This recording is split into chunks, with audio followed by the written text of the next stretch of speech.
The leadership principle that I want to share with you today is leading with godly moral character. Leading with godly moral character. I draw this principle from 1 Timothy chapter 3 verse 2, and this is what it says. Therefore, an overseer must be above reproach, the husband of one wife, sober-minded, self-controlled, respectable, hospitable, able to teach. We know that we are living in the world that we have many kinds of leaders. We have corrupted leaders, ungodly leaders, immoral leaders, and we also have leaders who post godly and moral character. You see, what the world needs more than anything else are leaders with godly moral character.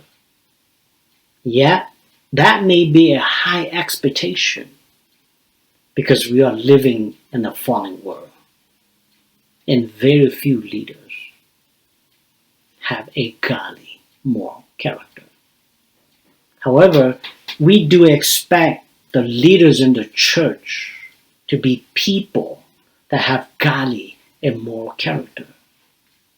It is not only our desire for leaders with moral character in the church, but the scripture requires that leaders of the church must be godly and have moral character. What are the characteristics of a godly moral character? How will we define godly moral character? The Apostle Paul defined as follows. First, he must be above reproach. This means that he must be a person whose life cannot be spoken against. His life must be blameless. That the Bible declares that Noah was a blameless man in Genesis chapter 6 verse 9. Second, a husband of one wife. Literally, it means that he has only one wife and he is faithful to her. Number 3, he has self-control. He does not allow alcohol to control him. Number 4, he is wise. He is disciplined and knows how to correctly order his priorities.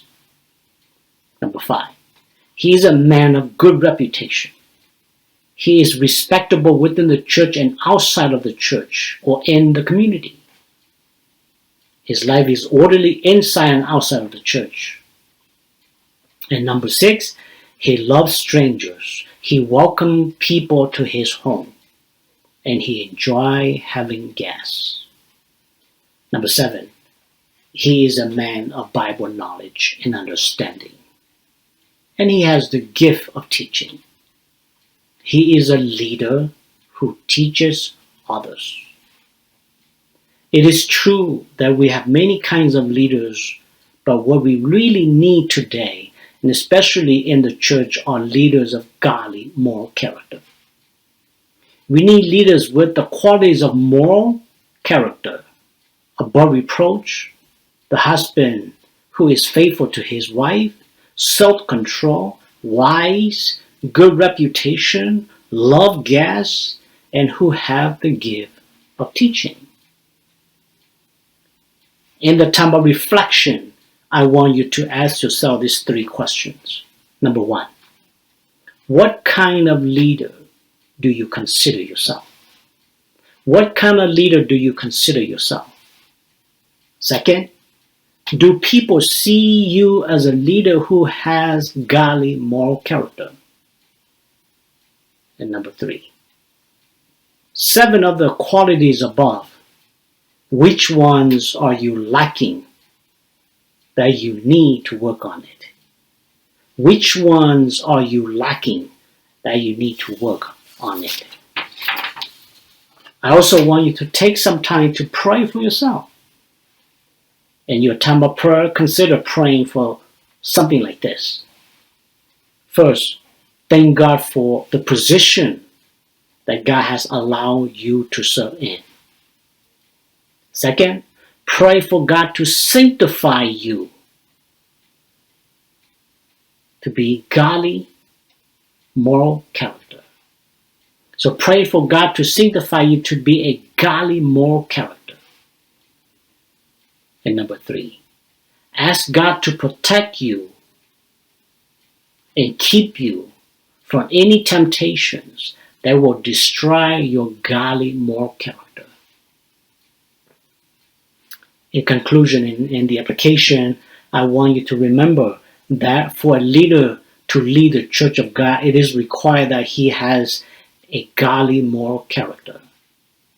More than skills, knowledge, and vision, he needs to be a godly, moral character person so that people can trust, believe, and follow. Oh, I challenge you to be a unique leader. Be a different leader. A leader of godly, moral